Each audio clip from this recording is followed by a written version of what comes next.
Aunty, ನಮ್ಮಮ್ಮ ಹೇಳಿದ್ದೆ ಸ್ವಲ್ಪ ಟೀ ಕುಡಿಬೇಕಂತೆ. ಹಾ ಬಾಮ್ಮ, ಕೊಡ್ತೀನಿ ಬಾ. ಕುತ್ಕ ಬಾಮ್ಮ, ಕಳಕೆ ತಿನ್ನು. ಇಲ್ಲ ಪರವಾಗಿಲ್ಲ, ಎರಡೇ ತಿನ್ನಮ್ಮ. ಪರವಾಗಿಲ್ಲ, ನಾನು ಇವಾಗಲೇ ತಿನ್ಕೊಂಡು ಬಂದೆ ಅಲ್ಲ. ತಿನ್ನಮ್ಮ, ಎರಡೇ ತಿನ್ನು, ಏನ್ ಜಾಸ್ತಿ ಬೇಡ, ಎರಡೇ ತಿನ್ನು. ತಗೋ, ಪರವಾಗಿಲ್ಲ, ತಿನ್ನು, ಎರಡೇ ಪರವಾಗಿಲ್ಲ, ನಾನು ಇವಾಗಲೇ ತಿನ್ಕೊಂಡು. ಸ್ವಲ್ಪ ಸ್ವಲ್ಪ ತಿನ್ಬಿಡ, ಬೆಸ್ಟ್ ತಿನ್ಬಿಡು ಚಿಕ್ಕದಾಗಿ. ಅಯ್ಯೋ, ಇವಾಗ್ಲೇ ಕರೆಂಟ್ ಹೋಯ್ತಲ್ಲ.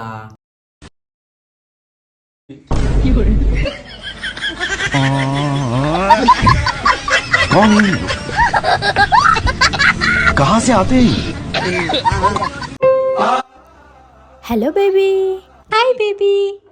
ಹಾಂ, ನಾಳೆ ನಿನ್ನ ಬರ್ಡೇ ಅಲ್ವಾ, ಅದಕ್ಕೆ ನಿಂಗೋಸ್ಕರ ಐಫೋನ್ ಬುಕ್ ಮಾಡಿದ್ದೀನಿ. ಹಾಂ, ಆದರೆ ನಿನಗೆ ಜಾಬ್ ಬೇರೆ ಇಲ್ಲ, ಇವೆಲ್ಲ ಏನಕ್ಕೆ ಬೇಕಾಗಿತ್ತು? ಹಾಂ, ಆ ವಿಷಯ ಎಲ್ಲ ನನಗೂ ಗೊತ್ತಿದೆ, ಅದಕ್ಕೆ ಕ್ಯಾಶ್ ಆನ್ ಡೆಲಿವರಿ ಮಾಡಿದ್ದೀನಿ. ನಾಳೆ ಬೆಳಗ್ಗೆ ಅಷ್ಟೊತ್ತಲ್ಲಿ ನಿಮ್ಮ ಮನೆಗೆ ಬಂದ್ಬಿಡುತ್ತೆ.